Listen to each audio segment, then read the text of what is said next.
Hi, this is Aaron, and today I'm going to show you one of my favourite decks of cards, the Rare Triumphs, which is a 78 card full tarot made by the English artist Ian Cumsty.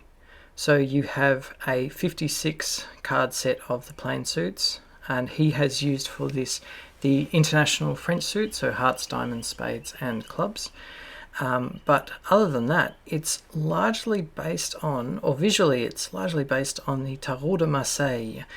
So you'll see a lot of things that will be very familiar to you if you know things about historical tarot decks. So here you can see from left to right the 3 of hearts, the 4 of diamonds and the 3 of spades. And you can see like a lot of tarot decks in history, you've got the suit icons, but also a lot of really rich illustration on it, and also the 2 of diamonds, the same as the 2 of coins in a lot of Italian decks, and the Tarot de Marseille as well. You have got the banner linking the 2 coin cards with the name of the artist and the year on it, so it's very traditional.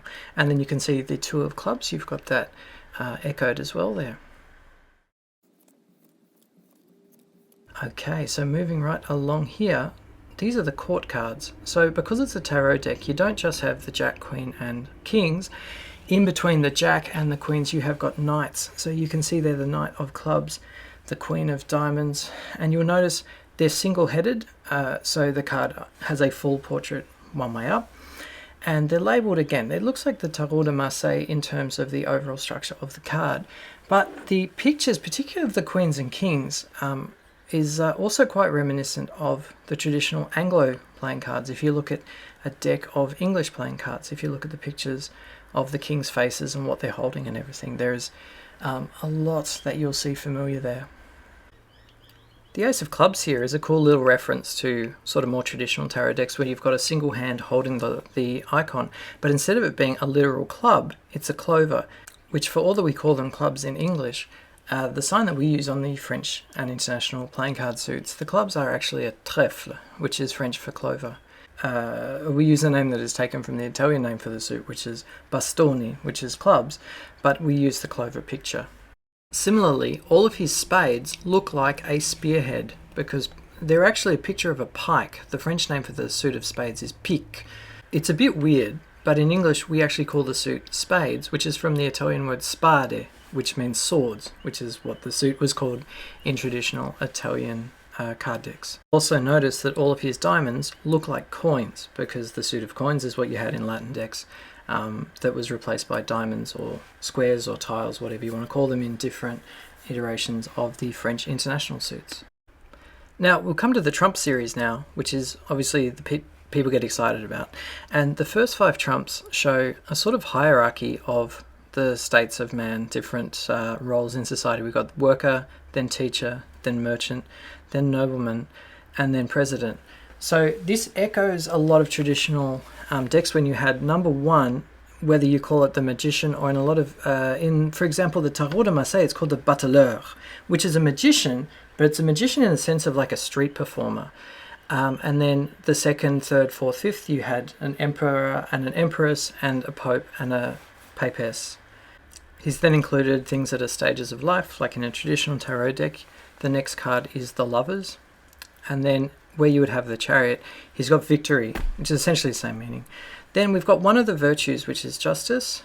We've got time, which obviously the picture echoes the hermit in a lot of traditional decks, and fortune. So instead of the wheel of fortune, we've got fortune as sort of an allegorical figure here. The next card is the Allegory of Strength, and she's represented in a lot of historical decks in different ways. Famously, you might have the woman riding a lion, holding the lion's jaws with her bare hands. Ian has used the woman here holding the Pillar of Strength. The next card in most trump series in tarot decks people know is the Hanged Man. Here Ian has replaced the Hanged Man with a card labelled Downfall, followed by Death.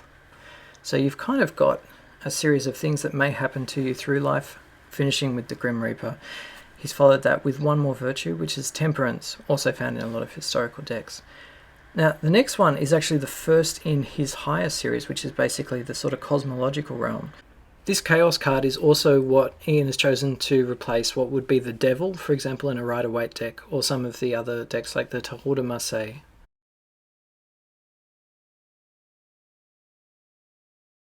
After Chaos is the card that he has as the Thunderbolt, which you might have been expecting. The Devil is normally followed by the Tower, or a tower that's been struck by lightning, something referencing maybe the Tower of Babel from the biblical story.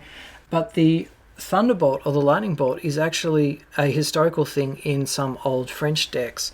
La Foudre, which means the Thunderbolt in French, appears in some French tarot decks from the 17th century, like the Vieilleville tarot, for example. The cosmological sequence then has the star, the moon, the sun, fame, and eternity. So this is an interesting set as well. The star, he has a man on a horse holding something, and it actually reminds me a lot in the Tarocco Bolognese, the Bolognese tarot. The star actually has what looks like the three wise men who are following the star to find the baby Jesus. And also, if you look at the Sicilian tarot, the Tarocco Siciliano, you also have a man on horseback under the star. The moon and the sun also remind me a lot of the Tarocco Bolognese. The woman holding the spindle, spinning something under the sun, is pretty much the same in the Tarocco Bolognese, as is the moon card with the man holding, I don't know if they're shears or what they are, but it's definitely the same image in the Bolognese deck. Now, instead of judgment, he has fame. But if you think about it conceptually, that works. Fame being the judgment of your fellow man in society.